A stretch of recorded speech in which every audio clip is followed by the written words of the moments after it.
मृत्यु एक खतरनाक शब्द है, सुनकर पसीने छूट जाते हैं। बहुत सारे लोग हैं जो कभी मरना नहीं चाहते, परंतु एक शख्स था जो मृत्यु का उत्सव मनाने की बात करता था। उसकी मृत्यु के बाद उसके फॉलोअर्स ने उत्सव बनाया भी, वे नाचे, झूमे, गाए, लेकिन खुद उनकी मौत विवादों से घिरी है।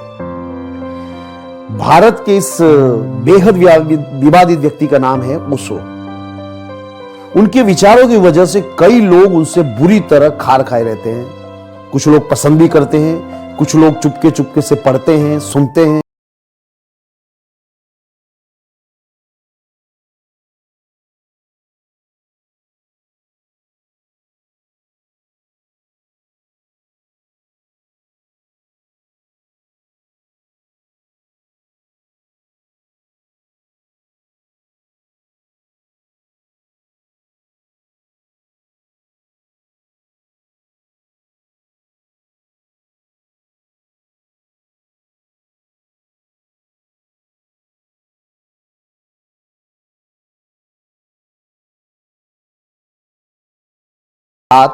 आनंद अमार गोत्र जोरबा बुद्धा की कल्पना करते थे, यानी कि एक ऐसा आदमी जो जोरबा की तरह जीवन का आनंद उठाए, उसकी तरह भागे नहीं और भीतर से बुद्ध की तरह शांत हो। तो दोस्तों, ओशो जो थे उन्होंने कहा था कि एक विद्रोही व्यक्ति ही धार्मिक व्यक्ति हो सकता है, जो व्यक्ति विद्रोही नहीं है वो धार्मिक नहीं हो सकता। तो ओशो ने इस तरह से गंध मचाए, उन्होंने इतना विद्रोह मचाया कि वो उनकी मौत का कारण रहा। ओशो ने भारत में मोरारजी देसाई और अमेरिका में रोनाल्ड रीगन का विरोध किया। ईसाईयत के खिलाफ वो हो गए। उन्होंने अमेरिका में रहकर ईसाईयत पे कड़े प्रहार किए। नतीजा, उन्हें धीमा थेलियम जहर देकर मार दिया गया। रजनीशपुरम को नष्ट कर दिया गया और अमेरिका ने समग्र विश्व को धमकी के लहजे में कहा कि कोई ओशो को शरण ना दे। 21 देशों में उनके प्रवेश पर प्रतिबंध लगा दिया गया। तो दोस्तों, क्या कारण था कि ओशो रजनीश को मौत दी गई? तो उसका कारण था कि उन्होंने ईसाईयत पर प्रहार किया। उनका एक प्रवचन है जो मैं आपके सामने बताऊंगा, इसको आपको देखने पर नहीं मिलेगा। वो प्रवचन में उन्हीं के शब्दों में कह रहा हूं। उन्होंने कहा था कि जब भी कोई सत्य के लिए प्यासा हो जाता है तो अनायास ही भारत में उत्सुक हो उठता है, अचानक पूरी की यात्रा में निकल पड़ता है। और वह केवल आज की बात नहीं है, यह उतनी प्राचीन बात है जितनी प्राचीन पुराण है। आज से 2500 वर्ष पूर्व की खोज में पाइथागोरस भारत आया था। ईसा मसीह भी भारत आए थे। ईसा मसीह के 13 से 30 वर्ष की उम्र में बीच का कोई उल्लेख नहीं मिलता है, यानी उनकी जिंदगी 33 वर्ष की उम्र में उन्हें सूली चढ़ा दिया गया। तो 13 से 30 वर्ष, यानी ये जो 17 वर्ष हैं जो बीच के, इनका हिसाब बाइबल में से गायब है। इन 17 वर्षों का किसी भी क्रिश्चियन ग्रंथ में, बाइबल में कोई उल्लेख देखने को नहीं मिलता। इतने समय में कहां रहे? आखिर बाइबल में रिकॉर्ड क्यों नहीं है? कि क्या वे ईसाई नहीं थे? उन्हें तो ईसा और ईसाई शब्द भी नहीं सुनते थे, फिर क्यों उनके खिलाफ थे? ये सोचने वाली बात है। ना ईसाई के पास इसका जवाब है और ना ही यहूदियों के पास। उन्होंने अपने जीवन में कभी किसी व्यक्ति को नुकसान नहीं पहुंचाया। वे एकदम निर्दोष थे, उतने निर्दोष जितनी की आप कल्पना कर सकते हो।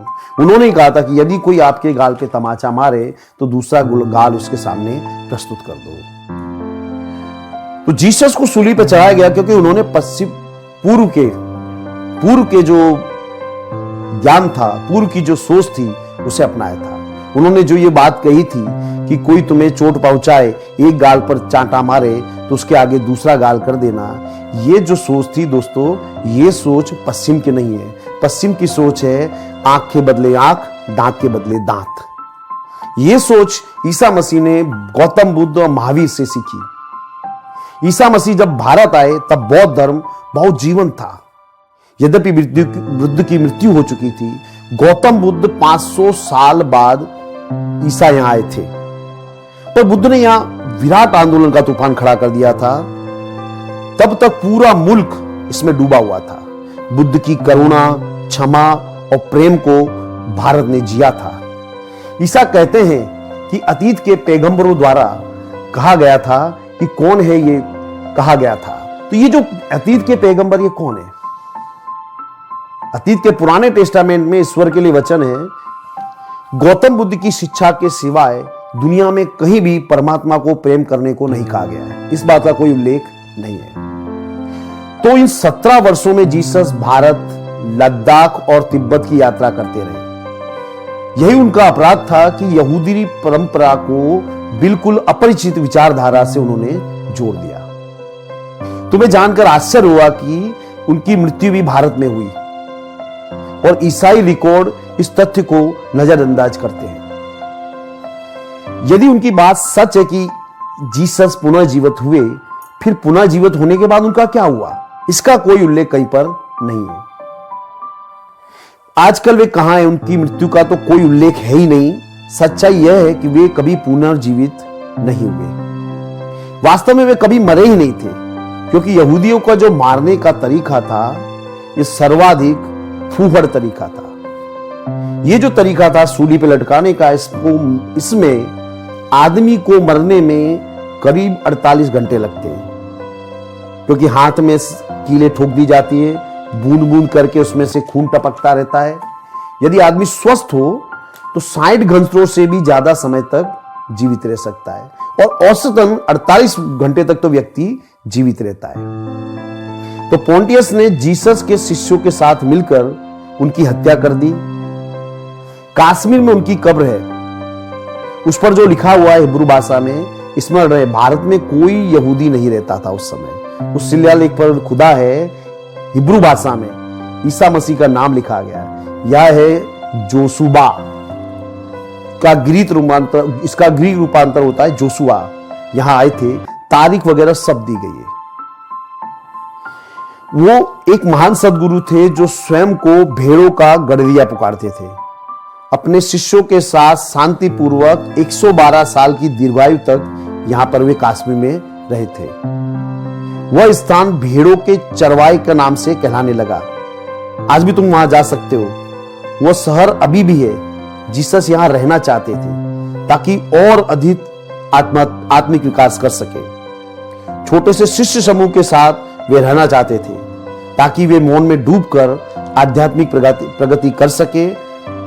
उन्होंने मरना भी नहीं चाहा, क्योंकि यदि तुम जीने की कला जानते हो तो यहां जीवन सौंदर्य में है, और यदि तुम मरने की कला जानते हो तो यहां मरना भी अत्यंत अर्थपूर्ण है। यहूदियों के पैगंबर मूसा ने भी भारत में ही देह त्यागी थी। उनकी और जीसस की समाधियां एक ही स्थान में बनी है। शायद जीसस ने ही महान मूसा के बगल वाला स्थान स्वयं के लिए चुना होगा।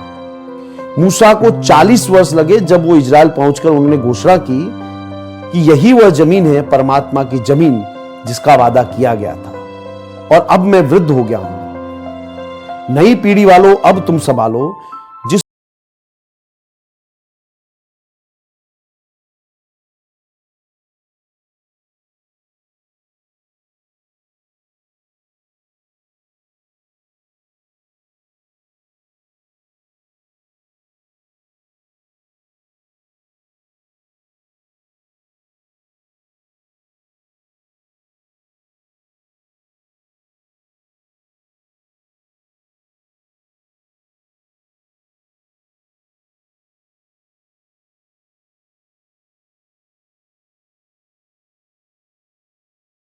तो यह था दोस्तों ओशो का प्रवचन, जिसके कारण उन्हें गिरफ्तार किया गया और मौत की सजा दी गई। आई एम श्योर दोस्तों आपको ये मेरा वीडियो काफी अच्छा लगा होगा, तो इसे लाइक और शेयर अवश्य कीजिएगा। नमस्कार, धन्यवाद।